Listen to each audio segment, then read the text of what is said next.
Let's have a ball. Assalamualaikum warahmatullahi wabarakatuh. Saya Rivalina Giska Saputri dari kelas A9A STIE Anindya Guna Semarang. Hari ini saya akan membawakan materi dari manajemen sumber daya manusia mengenai penilaian kinerja. Di slide ini ada pengertian penilaian kinerja.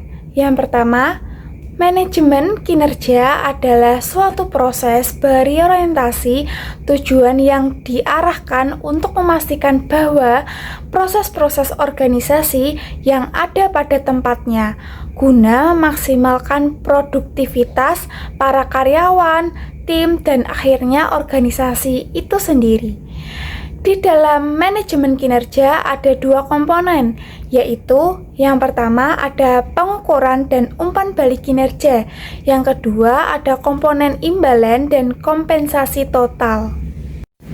Yang kedua ada sistem manajemen kinerja adalah proses formal yang terstruktur untuk mengukur, mengevaluasi, dan mempengaruhi sikap, perilaku, dan hasil kinerja para karyawan yang terkait dengan jabatan atau pekerjaan mereka. Yang ketiga ada sistem manajemen kinerja membantu mengarahkan dan memotivasi para karyawan untuk memaksimalkan usaha yang mereka buat dalam mencapai tujuan suatu organisasi di dalam perusahaan. Di slide ini ada contoh sikap dan tanggung jawab dalam penilaian kinerja. Yang pertama ada selalu menyelesaikan tugas dengan baik dan tepat waktu. Artinya jika kita diberikan tugas oleh bos kita, sebaiknya kita harus mengerjakan tugas itu sesuai dengan waktu yang telah ditetapkan dan pastinya harus baik dan benar. Yang kedua ada selalu berada di tempat tugasnya. Artinya ketika jam kerja kita harus selalu berada di tempat kerja kita, tidak mengobrol, tidak ngerumpi ataupun tidak keluar saat jam kerja. Yang ketiga ada mengutamakan kepentingan dinas. Jika ada sesuatu hal yang kemungkinan tidak terlalu penting, contohnya mengobrol, itu kan tidak terlalu penting. Nah, jika kita ada tugas, kita sebaiknya mengutamakan kepentingan dinas dulu karena saat itu masih berada di jam kerja. Jadi mengobrolnya bisa dialihkan nanti saat pada jam istirahat. Yang keempat ada tidak melemparkan kesalahan kepada orang lain. Artinya adalah ketika kita melakukan kesalahan, kita harusnya mengakui pada bos kita, tidak malah melemparkan atau menyangkutkan orang lain ke dalam masalah yang kita buat. Yang kelima ada berani mengambil resiko. Artinya, jika kita membuat keputusan atau jika kita berani untuk memberikan pendapat kita atau sesuatu yang menjadi tujuan perusahaan, kita harus berani mengambil resiko. Yang keenam, ada menjaga barang-barang milik perusahaan. Artinya, jika misalnya kita mendapatkan komputer atau laptop dari sebuah perusahaan atau bahkan mobil perusahaan, sebaiknya kita menjaga barang-barang tersebut karena itu barang bukan milik pribadi kita tetapi milik perusahaan. Jadi kita wajib untuk menjaga dengan baik barang-barang tersebut. Di slide ini ada periode penilaian kinerja. Yang pertama ada periode tahunan, yaitu penilaian kinerja yang dilakukan dari awal tahun hingga akhir tahun, yaitu bulan Januari hingga Desember.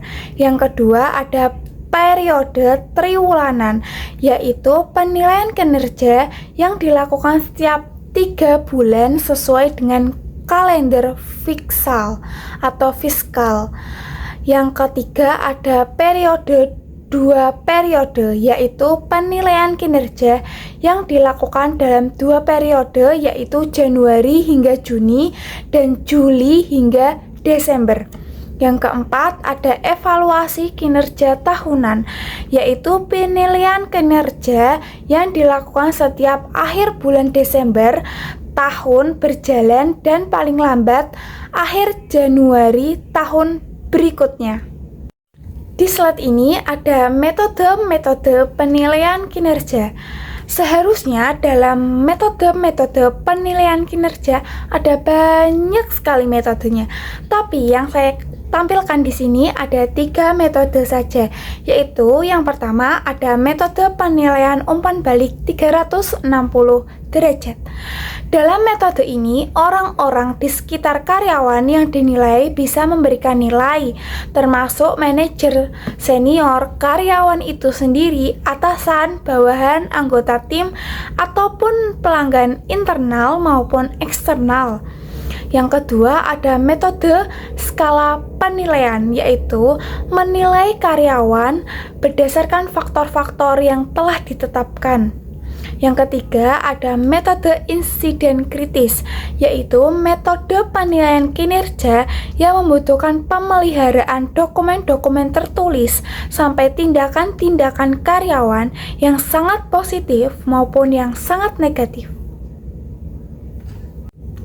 Slide berikutnya adalah beberapa masalah yang terjadi dalam penilaian kinerja. Yang pertama ada subjektivitas dalam penilaian adalah kondisi ketika penilaian dipengaruhi oleh opini pribadi dan interpretasi. Yang dimaksud adalah bukan fakta. Yang kedua, ada kriteria penilaian yang tidak jelas, dapat menyebabkan ketidakpuasan dan ketidaksetujuan. Hal ini karena karyawan akan kesulitan mengetahui aspek mana yang harus ditingkatkan tanpa adanya parameter yang konkret. Yang ketiga, ada kurangnya umpan balik yang konstruktif, dapat berdampak negatif pada kinerja dan motivasi seseorang. Menurunkan motivasi umpan balik yang terlalu berfokus pada kesalahan dapat membuat seseorang kesal dan menurunkan motivasi dari orang tersebut. Di slide berikutnya ada karakteristik sistem penilaian kinerja. Yang pertama ada pendekatan sederhana, yaitu proses penilaian kinerja harus mudah dipahami dan dipatuhi oleh seluruh karyawan.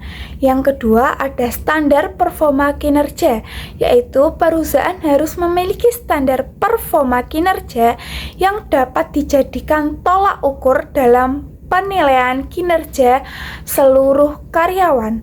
Yang ketiga ada penempatan sasaran SMART, yaitu sistem manajemen kinerja membantu dalam menetapkan sasaran yang spesifik, terstruktur, dapat dicapai, relevan, dan terikat oleh waktu.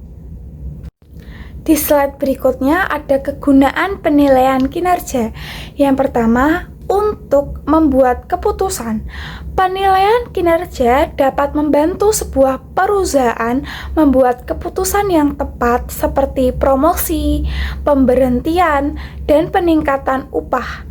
Yang kedua, ada mengevaluasi kinerja, yaitu penilaian kinerja dapat digunakan untuk mengevaluasi kinerja karyawan, baik individu maupun tim, dalam mencapai tujuan perusahaan.